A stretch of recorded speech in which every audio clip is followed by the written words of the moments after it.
Melissa is hanging out with a lawyer right now. And Missy, I just have one question for you. Yes. Who can we sue for all this heat and bad hair days? Yeah, what's up with that? Wait, Gene, I was just asking him. Well, we'll get to this about the question we were just talking about, the guy with the billboard. Oh. So, but we'll get to. So this, first of all, this is in this morning's news. You can use when I get to who this is. We're talking about personal injuries.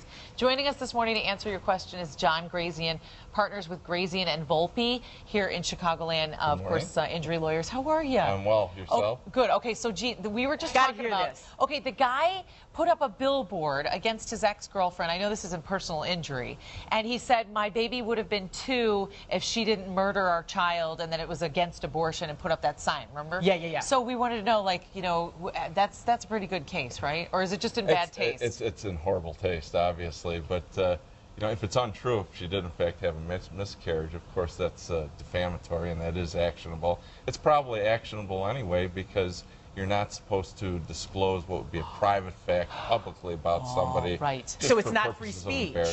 Right. No, it really isn't, especially not against a private citizen. It would be different if you're talking about the congressman showing his pecs on. Right. Okay, that's something like that, but he's a public figure, but for a private citizen, it's really just not a good idea.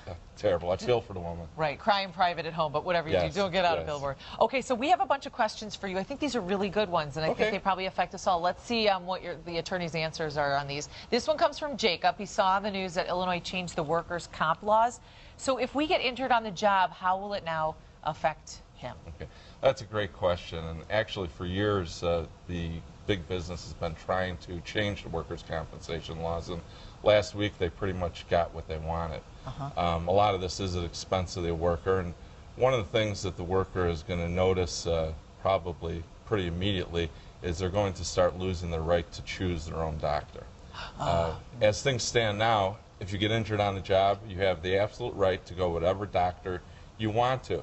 Come September 1st, your employer is going to be able to pick your doctor and force you to go to their doctor who they pay. That creates a whole host of problems. Hey, look at Grandma Betty in the family. She happens to be a doctor, so you're going to go to her. That's not good. That's not, because you know, you can imagine the conflict of interest. If your employer's paying for that doctor, you know, whose side do you think the doctor's going to come down on when it comes push to shove? But and also, you can't sue that doctor for malpractice either if he screws up. Is there anything that we can, yeah, these are shocking new revelations. Is there anything that we can do, or we just have to wait this out? I mean, I think we're going to have to see how it plays out. But come September 1st, the employer will have the right to send you to their doctor as opposed to you being able to go where you decide. This seems insane, right? Yeah. It seems like how could anyone possibly have, you know, passed that through? But okay. Save them money. All right, let's see. We have another question. This one comes from Cynthia from Rogers Park. She said her mom was in a nursing home and developed sores from lying in the bed too long. So what are her rights? I know this is really sad. That is sad. You know, elder abuse is never a good thing, and you know, when you see bed sores or pressure ulcers developing on somebody, that's usually a sign of neglect. Many nursing homes are understaffed, unfortunately, and there is in Illinois the Nursing Home Care Act, and that does protect patients from abuse such as this. It requires nursing homes to do things like get the resident out for activities, get them out of their room, and if they're incapacitated, they should be doing things like giving them special mattresses, turning them, things like that. But if you do see sores developing on a loved one in a nursing home, probably the first thing you should do is change nursing homes. Yeah. But you do have a right to sue the nursing home if that happens. That's a good, for Cynthia. I hope that works out for her. Okay, we have another one then. This comes from Randy of Roseland, who writes, he was in a car accident. The police gave him a ticket, even though it wasn't his fault. Can he still make a claim?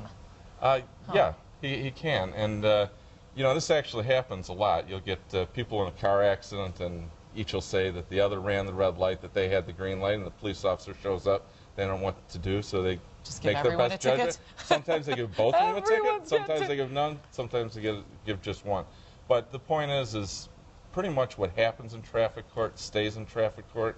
The fact of who got a ticket, whether you were found not guilty on a ticket or found guilty on a ticket, is never going to be admissible in a civil lawsuit. Okay. So only if you plead guilty. If you plead guilty, then you've admitted the offense, and that can be used against you. But otherwise, we don't want what happens in traffic court to dictate the outcome of a lawsuit, so it's just not admissible. It doesn't matter. Okay, good, very good advice. Thank you so much. We appreciate it. Again, John Pleasure. Grazian and Volpe here in Chicago. If you need more information, go to WCIU.com. We should just keep you in-house for all the things we do. I know, right? Hey, was that legal? Anytime. Did we defame any? Was that litigious?